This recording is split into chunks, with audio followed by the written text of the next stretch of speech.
আপনারা জানেন তিনি একজন সৈনিক ছিলেন এবং তিনি যখন রাষ্ট্র পরিচালনার দায়িত্বে এসেছিলেন তখনও কিন্তু তিনি জীবনের প্রতিটি ক্ষেত্রে সেই শৃঙ্খলা বজায় রেখে দিয়েছেন।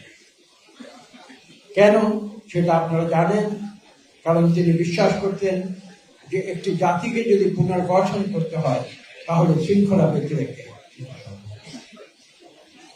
তার যে দ্বিতীয় বৈশিষ্ট্যটি আমি উল্লেখ করতে চাই সেটি হচ্ছে সময়ানুবর্তী। আমি একটি গল্প দিয়ে এ সম্বন্ধে আপনাদের সামনে অবহিত করব। সেটা হচ্ছে এই যে তিনি যখন প্রেসিডেন্টের দায়িত্বে ছিলেন এমনি একটি সভায় তিনি গিয়েছিলেন, আলোচনা সভা, সেমিনারে, এবং তিনি সেমিনারে যখন উপস্থিত হলেন সঠিক সময় তখন দেখলেন আয়োজকবৃন্দের কয়েকজন লোক ছাড়া উপস্থিত মাত্র কয়েকজন, পুরো হল খালি। আপনারা শুনে অবাক হয়ে যাবেন, শহীদ প্রেসিডেন্ট জিয়া রহমান নির্দেশ দিয়েছিলেন যে আপনারা সেমিনারটি শুরু করুন। তো অনেকে এসে বোঝাতে চেষ্টা করেছিল যে লোকজন চলে আসবে, আমরা কয়েক মিনিট অপেক্ষা করি। তিনি অপেক্ষা করেননি, তিনি সেখানে অনুষ্ঠানটি করে তার বক্তব্য দিয়ে তিনি তার কাজে ফিরে গেছেন। এটা ছিল তার সময়ানুবর্তী। এবং সর্বশেষ আমি যে বিষয়টি উল্লেখ করতে চাই সেটি হচ্ছে তার জীবনের একটি বিষয়, তা হচ্ছে আত্মবিশ্বাস। এবং তিনি তার জীবনের প্রতিটি ক্ষেত্রে সেই আত্মবিশ্বাসের পরিচয় রেখেছিলেন, যার ফলশ্রুতিতে আমরা দেখেছি তিনি যেদিন সিদ্ধান্ত নিয়েছিলেন, বলেছিলেন উই রিভোল্ট, তার সেই আত্মবিশ্বাস। অনেকে তাকে বলতে চেষ্টা করেছিল একটি শক্তিশালী সামরিক বাহিনী তখন ৭১ সালে পাকিস্তান, তার বিরুদ্ধে আপনি কিভাবে বিদ্রোহ ঘোষণা করবেন? তিনি বলেছিলেন যে আমি বিশ্বাস করি আমি অন্যায়ের বিরুদ্ধে প্রতিবাদ করে আমি বিদ্রোহ করব এবং আমরা জয়ী হব। তিনি জয়ী হয়েছিল। তো আমি আজকে এই তিনটি গুণাবলী কথা উল্লেখ করতে চাই।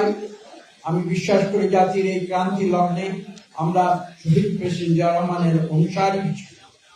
আমরা যখন এই দেশকে পুনর্গঠনের দায়িত্বে এসেছি, আমি এখানে বিশেষ করে উল্লেখ করব, আপনাদের মনে আছে তার আকস্মিক তিরোধানের পরে দেশনেত্রী বেগম খালেদা জিয়া এসেছিলেন, গৃহবধূ থেকে রাজপথে নেমেছিলেন, অন্যায়ের বিরুদ্ধে প্রতিবাদ করেছিলেন, সামরিক শাসকের বিরুদ্ধে প্রতিবাদ করেছিলেন, রাজপথে সংগ্রাম করেছিলেন এবং দীর্ঘ ৮ বছর রাজপথে থেকে জনগণের অধিকার নিয়ে আন্দোলনের মাধ্যমে তিনি স্বৈরসেনা শাসককে বিদায় দিচ্ছেন। সেই ধারাবাহিকতা শহীদ প্রেসিডেন্ট জিয়া রহমান থেকে শুরু করে দেশনেত্রী বেগম খালেদা জিয়া এবং সর্বশেষ জনাব তারেক রহমান, তার মাধ্যমে আমি বিশ্বাস করি বাংলাদেশে আমরা গণতন্ত্র ফিরিয়ে আনব, যে গণতন্ত্রের জন্য বাংলাদেশ সৃষ্টি হয়েছিল।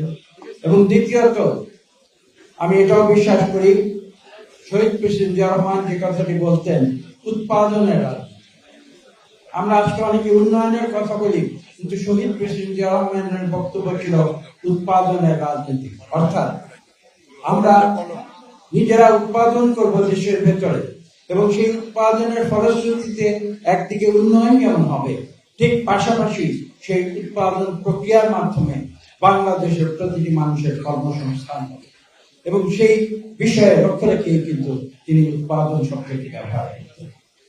আজকে শহীদ প্রেসিডেন্টের প্রদর্শিত সেই পথ অনুসরণ করে আমরা আগামীতে জনাব তারেক রহমানের নেতৃত্বে নতুন বাংলাদেশ আমরা করে তুলব, এই প্রত্যয় আমাদের আছে।